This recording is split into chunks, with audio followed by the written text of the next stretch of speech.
बड़े ख्वाब देखना अच्छी बात है, लेकिन बिना क्लियर स्टेप्स के हम वहां पहुंच नहीं सकते।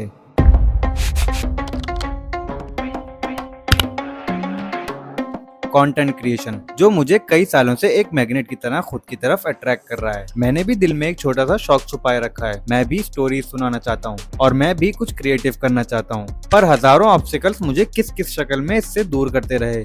कभी फाइनेंसेस तो कभी टाइम की शॉर्टेज, कभी मेरे अपने फियर्स तो कभी लोगों का डर। हर बार प्लान प्लान प्लान और फिर एक बार आइडिया साइड पे रखकर किसी और चीज में बिजी हो जाना। पर इस एक आइडिया का मेरे जहन में हमेशा छोटा सा एक घर बनाए रखना मुझे याद दिलाता रहता था कि मुझे ये करना है, मुझे अपने ऑब्स्टिकल्स को ओवरकम करना है और मुझे अपने गोल्स पे काम करना है। मेरी ये सीरीज इस जर्नी का एक पार्ट है, जिसमें मैं अपने फियर्स को ओवरकम करके खुद को अपने गोल्स पे काम करने के लिए प्रिपेयर कर रहा हूँ। मैं आज भी रेडी या परफेक्ट नहीं हूँ, पर बिना इस पे काम किए मैं कभी हो भी नहीं पाऊंगा। फेज 1, जिसमें हमने खुद को मेंटली मोटिवेट किया और सीखा कि कैसे एक सिंगल वर्ड को अपनी लाइफ में ऐड करने से हम अपनी थिंकिंग को चेंज कर सकते हैं और अपने आप को मेंटली किसी काम के लिए तैयार कर सकते हैं। फेज 1 जैसे हमारे इनर स्ट्रगल्स और हमारे माइंड पे बेस्ड था। फेज 2 कंफर्ट जोन के बाहर के स्ट्रगल्स के बारे में है। फेज 2 का मकसद है प्लानिंग एंड प्रेपरेशन। पर किस चीज की प्रेपरेशन? अपने फियर्स को ओवरकम करने की प्रेपरेशन, जिसमें मुझे अपने गोल्स पे काम करने के लिए अपने कंफर्ट जोन से बाहर लोगों के आगे बिना हेजिटेशन के अपने गोल्स पे काम करना है। पिछली वीडियो में हमने फेज 1 पे बात की थी। अगर आप इस सीरीज को शुरू से फॉलो करना चाहते हैं तो इस वीडियो को चेकआउट करें।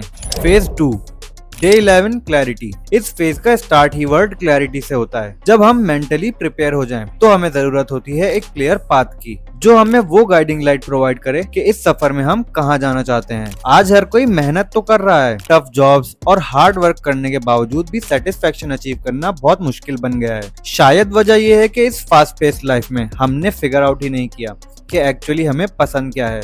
आपने जरूर सुना होगा कि काम वो करो जो आपको पसंद हो, पर मोस्ट ऑफ द टाइम हमें ये मालूम ही नहीं होता कि हमें पसंद क्या है और क्या है हमारा पैशन। और यही वजह है कि हम अपने काम और अपनी लाइफ से एग्जॉस्टेड फील कर रहे होते हैं। बट डोंट वरी, आप इसमें अकेले नहीं। अपना पैशन हमें फिगर आउट करना है और उसके लिए हमें जरूरत है क्लैरिटी की, जो हमें वो रास्ता दिखाए जिसपे चलना फन, एक्साइटिंग और रोज इंटरेस्टिंग फील हो, जिसके लिए हमें ट्राई करते रहना होगा पेशेंटली। Day 12 patience. पेशेंस इस प्रोसेस में एक अहम पार्ट प्ले करता है। जहां आज हर चीज हमें 2 क्लिक्स पे क्विकली मिल जाती है, वहीं कुछ चीजें वक्त और पेशेंस मांगती हैं।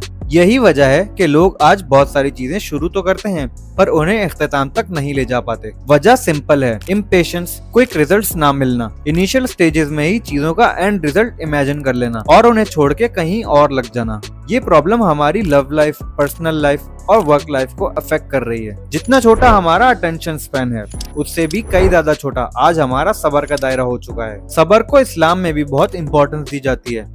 ये आपका वो साथी है जो मुश्किल वक्त में भी आपको खुद पे कंट्रोल सिखाता है। सब्र प्रैक्टिस करने से आप चीजों को एक बेटर पर्सपेक्टिव से देख पाते हो, हर चीज के पीछे की मसलिहत समझ पाते हो और उसके अकॉर्डिंग बेटर रिस्पॉन्ड कर पाते हो। पेशेंस लाइफ के हर मोड पे बहुत हेल्पफुल और बहुत इंपॉर्टेंट है। इससे अपनी जिंदगी का हिस्सा बनाना हमारी थिंकिंग को बेहतर बनाता है और हमें नेगेटिविटी से बचाता है। एक पेशेंट इंसान अपनी मुश्किलात से सीखता, बजाय खुद को अनलकी कहने के या कमतर समझने के, वो रब के फैसलों पे ट्रस्ट करता है। बिजनेस, जॉब्स और हमारे गोल्स, ये सब चीजें पेशेंस मांगते हैं, पर पेशेंस ये भी नहीं कि हाथ पे हाथ रख के बैठ जाया जाए। Day 13 discipline. हमारा काम है एफर्ट्स कंटिन्यू रखना, रिजल्ट्स पे सब्र करना और डिसिप्लिन के साथ अपने डिजायर्ड रास्ते में मेहनत करते रहना। मेहनत के फल वाली मिसाल तो आप जानते हैं, पर उसके पीछे का फॉर्मूला है पेशेंस प्लस डिसिप्लिन कंबाइंड। ये दोनों हमें दुनिया में कुछ भी अचीव करने की पावर दे देते हैं। कंसिस्टेंट मेहनत के साथ अगर पहाड़ भी चढ़ा जाए तो वो भी एक दिन अचीव किया जा सकता है। इसी तरह हमारे गोल्स भी उन पहाड़ों की मानंद हैं। हर रोज एक स्टेप और एक एक्शन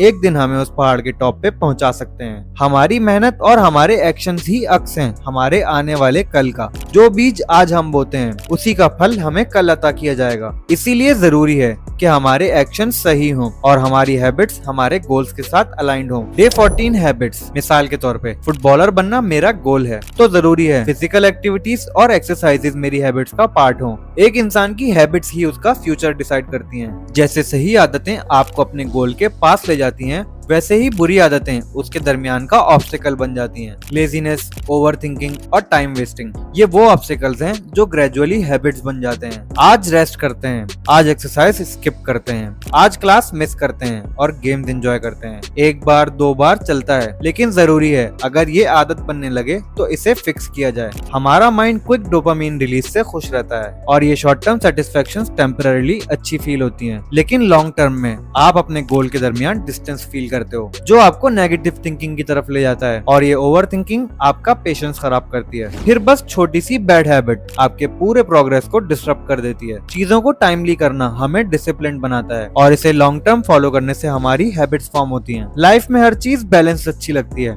फन भी उतना ही इम्पोर्टेंट है जितना बाकी सब। मेहनत करने के बाद फन एज अ रिवॉर्ड भी खुद को देना एक अच्छी प्रैक्टिस है, लेकिन ध्यान रहे कि प्रायोरिटी हमेशा गोल रहे, क्योंकि अगर फन प्रायोरिटी बन गया तो लाइफ भी। Day 15 focus.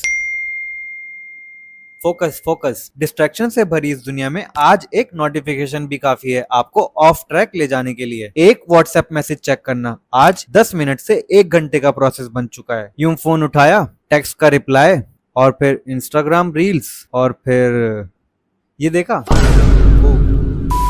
इतनी ज्यादा डिस्ट्रैक्शंस जहां हर छोटी छोटी चीज डोपामीन की दुकान बनी हुई हो। फोकस करना बहुत मुश्किल बन चुका है। यही चीज हमारी डेली लाइफ और हमारे करियर्स में नजर आती है। अनलिमिटेड इंफॉर्मेशन हमें एक जगह फोकस होने से रोक रही है। करियर चेंजेस आजकल ट्रेंड की बेसिस पे चल रहे हैं। कभी सबको ग्राफिक डिजाइनर बनना है तो अगले दिन शॉपिफाई और अमेजोन, कभी क्रिप्टो ट्रेडिंग तो कभी नेक्स्ट इरफान जुनेजो। ऐसे ही एक चीज में फोकस होके हम सोच भी नहीं पाते, अपने लिए एक करियर तलाश भी नहीं कर पाते और वक्त बर्बाद कर देते हैं वो करने में जो औरों के लिए वर्क कर गया। Lack of focus and attention ने हमारी क्रिएटिविटी छीन ली है। कोई ट्राई नहीं करना चाहता कि उसमें क्या एबिलिटीज हैं, क्या चीज मुझे औरों से डिफरेंट बनाती है। अगर हम अपने आप को थोड़ा सा जान लें, थोड़ा सा फोकस खुद पर कर लें, तो शायद हम में वो एबिलिटीज हों जो बजाय नेक्स्ट इरफान जुनेजो या जुनेद अकरम बनने के हम नेक्स्ट माई सेल्फ हों और उस लिस्ट का पार्ट हों जिसमें इन क्रिएटिव लोगों का शुमार होता है। ये था फेज 2 जो कि 5 डेज और 5 वर्ड्स का था। होपफुली इस वीडियो ने आपको कुछ सिखाया होगा। नेक्स्ट फेज है एक्शन, वहां मिलते हैं।